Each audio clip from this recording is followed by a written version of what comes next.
Welcome to another edition of the Go Noles podcast. I am your host, Gregory McCoy. This podcast is by a fan for fans. I am not a journalist. I am not a reporter. I am not an insider. I do not work for a website. The majority of my content comes from me, in my opinion. Other information comes from the internet. Tremendous win against Clemson. That albatross is finally off our backs, off our necks. And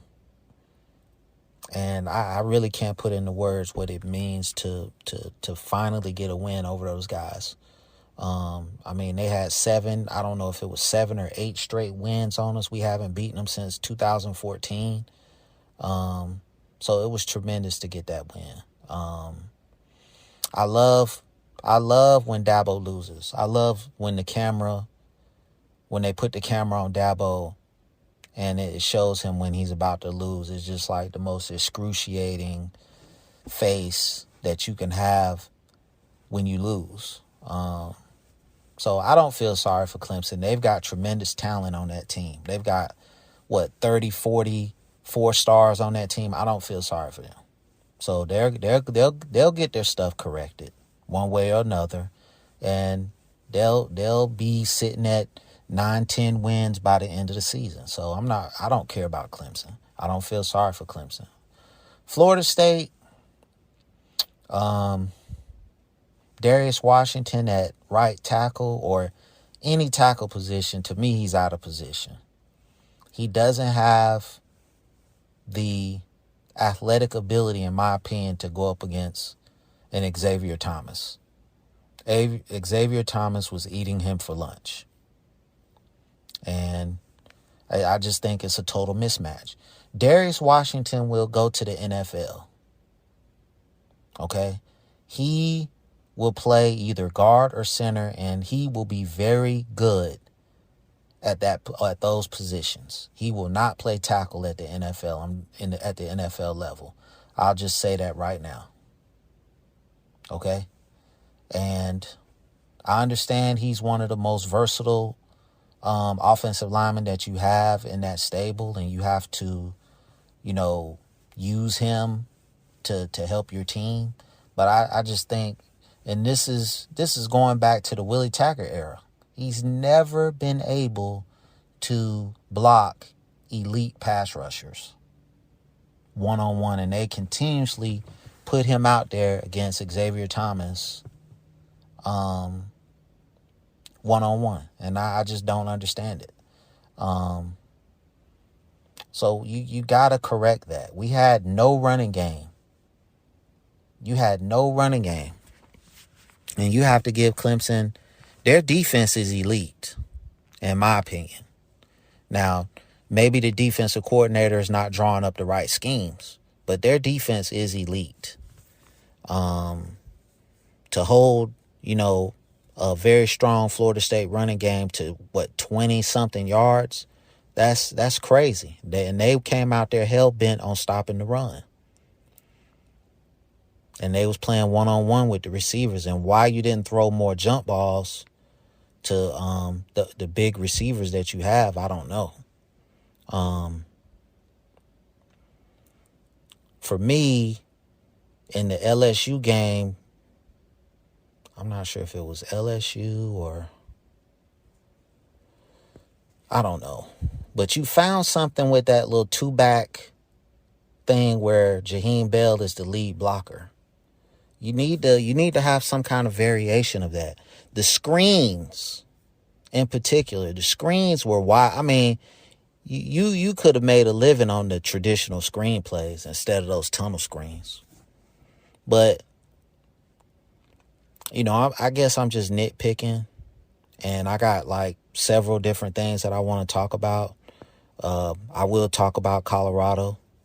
Deion is a Florida State guy, so I feel compelled to talk about that. But, I said that if we could get out of September 4-0, we got a chance. Because the schedule sets up very nicely. And I just think it's going to be very hard for Mike Norvell to get these guys to lock in. That's really the only, if he can get these guys to lock in and stay focused, I think, you know, we can run the table. We can run the table and get to the ACC championship. But that's going to be the issue. Is keeping these guys motivated, keeping them focused, keeping them locked in. If he can do that, then I don't see anybody else on this schedule that's going to give us problems. I want to see Duke against Notre Dame, and I can better say, okay, if Duke goes out there and beats Notre Dame, then I can say, okay, Duke is a threat, a serious threat. So we're going to find out about Duke momentarily. Miami always starts out the year kind of hot. Then they lose to a team that they're not supposed to lose to. Then it's just like their team gives up. So we'll see what kind of effect Cristobal has on this team, on his team. To me, it would be a great thing if Miami can, quote unquote, be back. We're back is the phrase. Getting South Florida on lock and getting all those other teams out of South Florida that have pipelines to South Florida would be an absolute tremendous thing.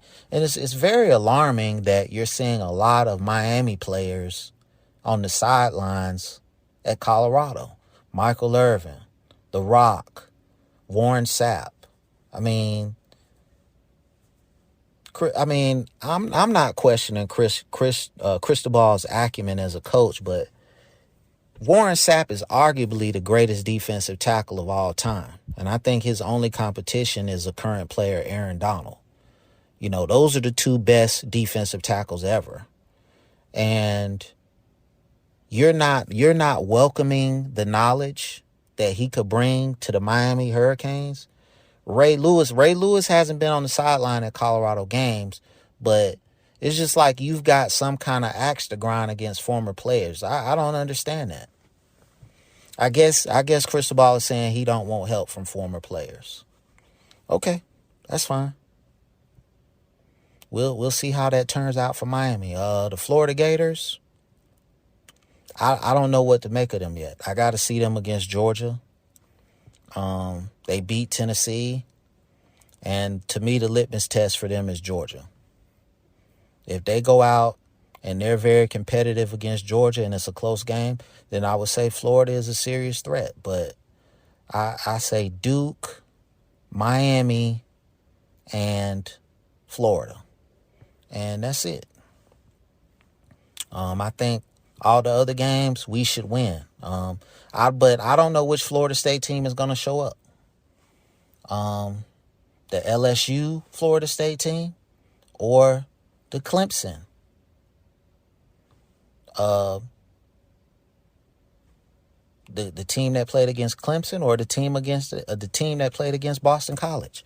I don't know who's going to show up, man. So that's, to me, when your team is inconsistent like that, that's coaching. That's coaching.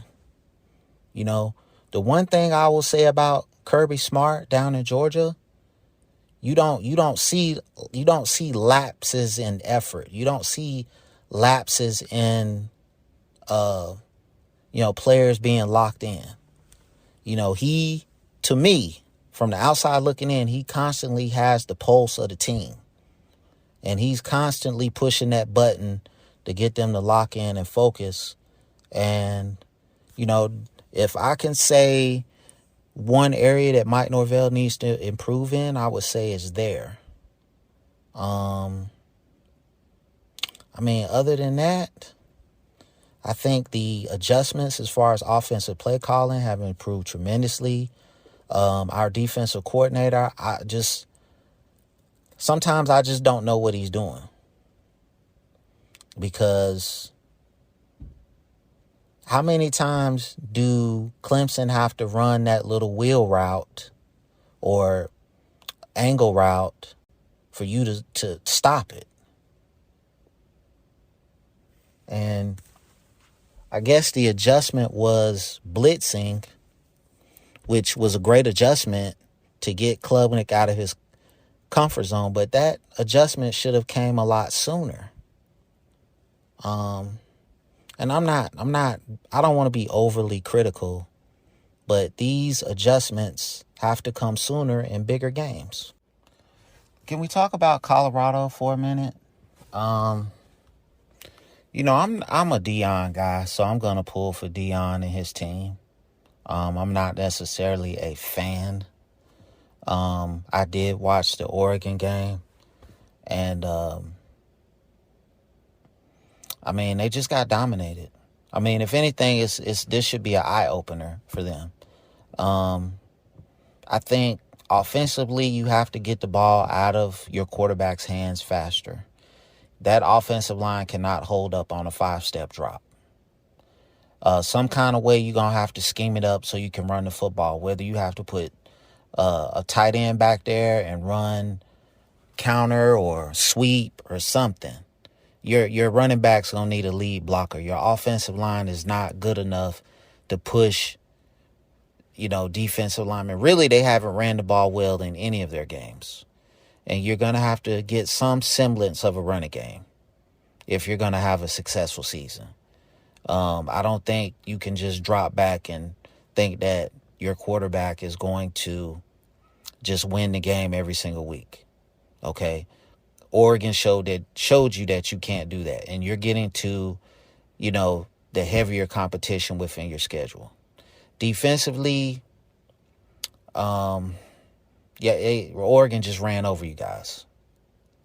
So I think you're going to have to, USC is going to try to spread you out and create mismatches. You're going to have to blitz. To me, I would rather die, going down. I would rather go down shooting than just standing still, to create the analogy that I'm trying to create is, hey, if I'm going to lose, I want it to be at my,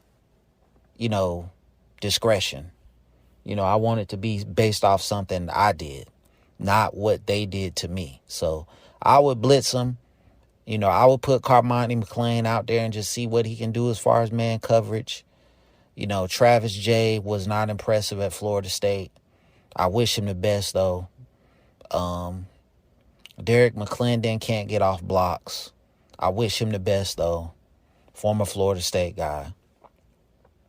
And I hope this team does well. I'm not one of these guys or fans that is bitter about anything when it comes to Deion.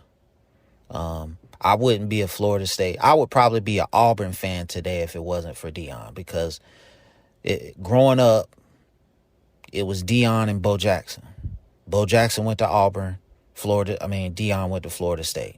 And I just like Deion a little bit more than Bo Jackson. So if Deion never went to Florida State, I would probably be a Bo Jackson fan. So Deion is the reason why I'm a Florida State fan to this day. So I wish him the best as far as getting his team to where he wants it to be. And I think they have a chance against USC. But at the end of the day, I think USC is going to win the game. I think their offense and Caleb Williams is just too prolific for their defense to handle. Now, it could potentially be a shootout. Like I said, I would blitz him. Soon as he got off the bus, I'm blitzing him. And, part of the mistakes that you had last week was thinking that you could just line up and play with Oregon. Now, I just hope this was an eye-opener for you and you can see the talent gap between you and Oregon and probably you and USC. So when there's a talent gap, guys are going to have to play out of their minds, and, you're undersized on the defensive line. Your linebackers, to me, didn't want no part of that running game that Oregon was putting out there. So for me, I gotta pick USC. I hate picking against Deion, but I just gotta keep it real. I'm gonna go 42-21. I think Colorado will have a better showing, but I still think they lose at the end of the day. And people say, well, why this is the Gold Nose podcast. Why are you talking about Colorado? Anything significant to me that's related to Florida State, I'm going to talk about. And Deion is the greatest player to ever come through the program. He's got former Florida State players on his team. So I feel like it's just relevant to talk about it. I'm not going to go too much further into it, but, I think once Deion gets the offensive and defensive lineman, he's going to be all right. So also Travis Hunter, he got hurt. I hope he has a speedy recovery. I see the fans within college football. I mean, it can get very dark very quickly. Like, at the end of the day, these are young men that are playing a game for our entertainment. This is not life and death. So I just think people just take this stuff too seriously. Oregon State head coach Dan Lanning, I don't have a problem with anything he said. Okay? But where was all the venom and anger when you played Georgia week 1 last season and you got throttled? Where was the passion then? Where was the speeches and all that stuff? Where was it at? I just want you, if you're going to act like that against Deion and Colorado, do it every week. When you play USC, when you play Washington, and Washington State and all these other schools that a little bit more formidable, I want that same passion. Right? It's amazing that he wasn't talking like that when they played Georgia last season. To my knowledge. Now, I could be wrong. Maybe it's some YouTube videos out there of Dan Lanning going off before pregame about Georgia. But I think I would have seen it because I watched that game. I think I would have seen it. Just like they showed it against Deion, I think they would have showed it against Georgia. Or maybe he did say something, and that's why Georgia ran through him last season. So, I mean, Oregon is a great program. They've been recruiting at a high level for God, how long? 20 years, 23 years? Okay? They've been a great program for a long time. Okay?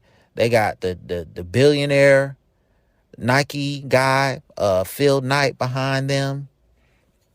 They're a tremendous organization. I can't take anything away from them. And like I said, I don't have a problem with anything Dan Lanning said about that game and the pregame. I'm just saying, do it every week. So that's it. I'm finished with that. Florida State, man. I just think the coaches have to look at themselves and see and ask themselves, are we putting these guys in the right positions to succeed? Like I said earlier in the podcast, Darius Washington is not a tackle. He should not be playing tackle.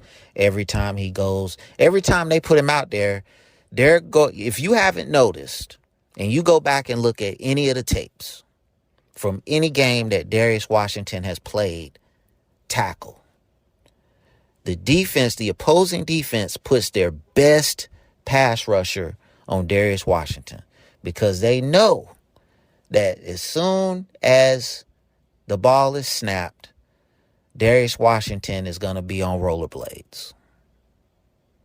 Now, I'm a novice in terms of breaking down film and all that stuff and just looking at stuff. I played football in high school. I know a little bit of stuff. But if I see that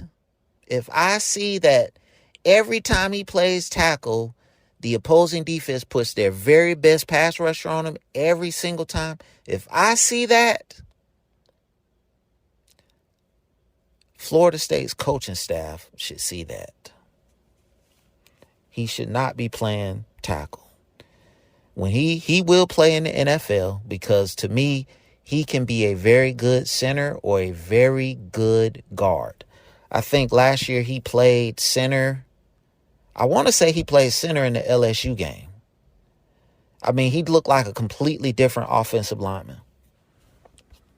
And I understand he's the most versatile offensive lineman that you have, but you can't keep putting him out there and putting his team at a disadvantage. Julian Armella has to see some playing time, man.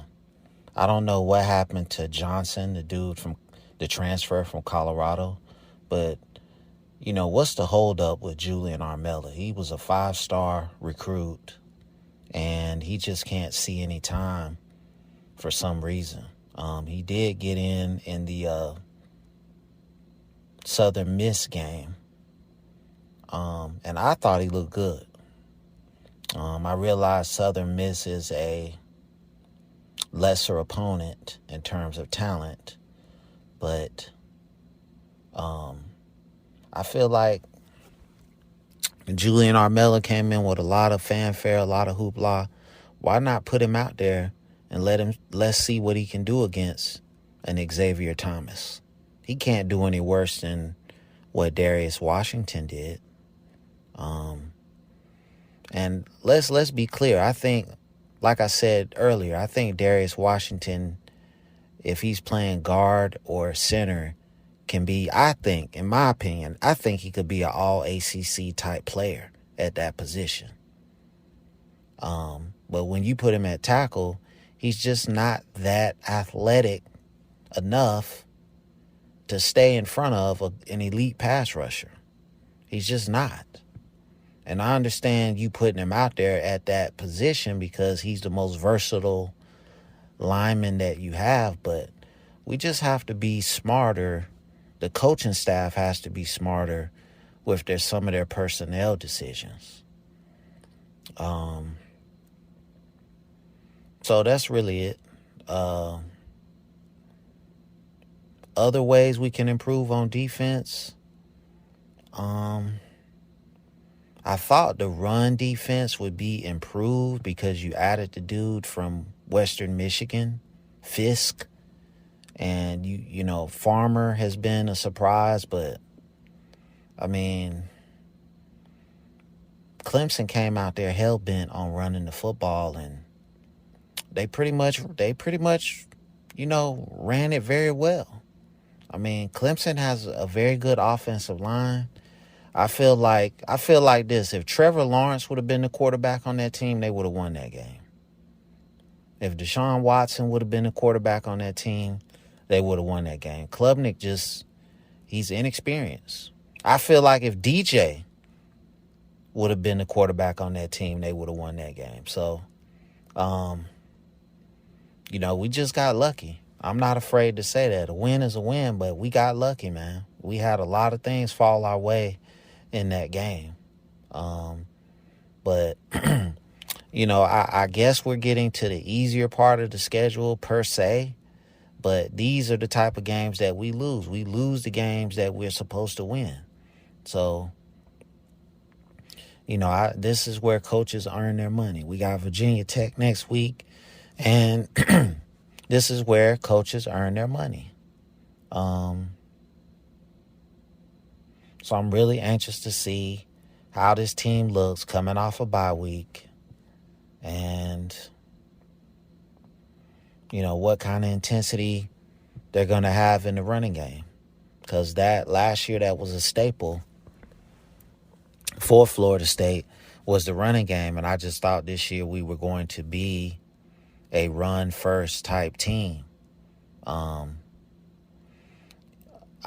thought Marquiston Douglas was going to be like one of the centerpieces of the run game from a lead blocker type deal. But we haven't really seen Marquise and Douglas a lot. We've been seeing a lot of number 84, I don't know his name, and Jaheim Bell. So, I mean, what has Marquise and Douglas been reduced to? Because I thought he was going to be one of the X factors on the offense. The secondary is still a question mark to me. Noles has been okay. I forget the man's name. Number 8 on the other side, he's been okay. Safeties have been decent. But, I mean, I thought we would have a better pass rush. Jared Verse has not come on yet in these first 4 games. But I guess, when you watch tape, it's going to be a point of emphasis to block him because we know he can be dynamic at times. I thought Patrick Payton has looked good and he flashes. He's not very consistent in terms of making plays. That's not a knock on him. I just would like to see him dominate more because he has shown that in spots he can, dominate. I mean, he might have the best, he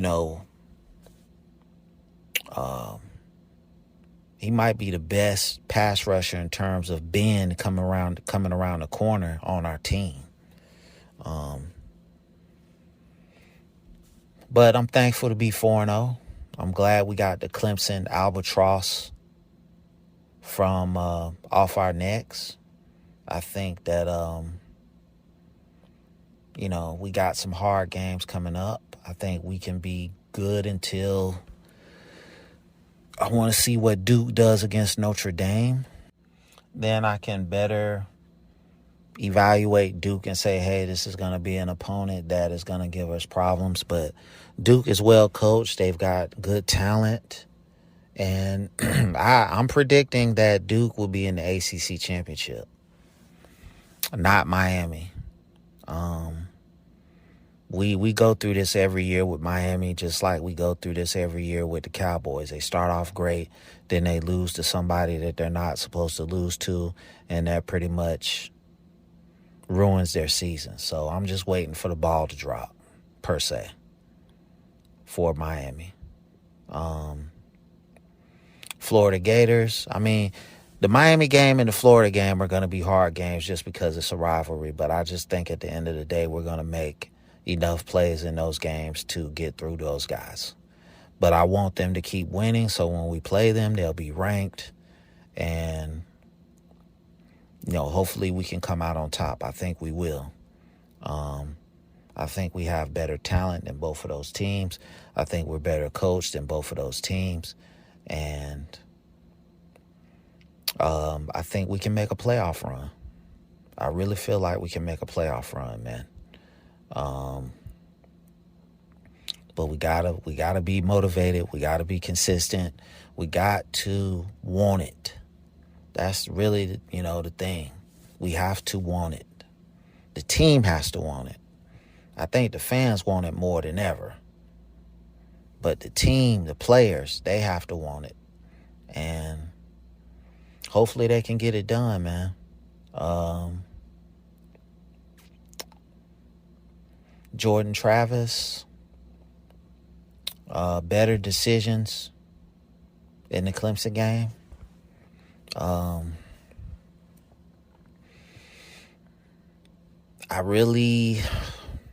would really like to see a little bit more out of the screen game to a Philly. I think that could be a major staple in the offense. I would like to see Marquise and Douglas as a lead blocker for Trey Benson. I think that could help us out tremendously. And defensively, when they started blitzing, we were able to make some plays. Score a touchdown. So I would love to see more of that. So like I said earlier, I'm a novice in terms of playbook and breaking down film and all that stuff. I don't really do a whole bunch of that, but I just watch the games and I say, hey, this is wide open.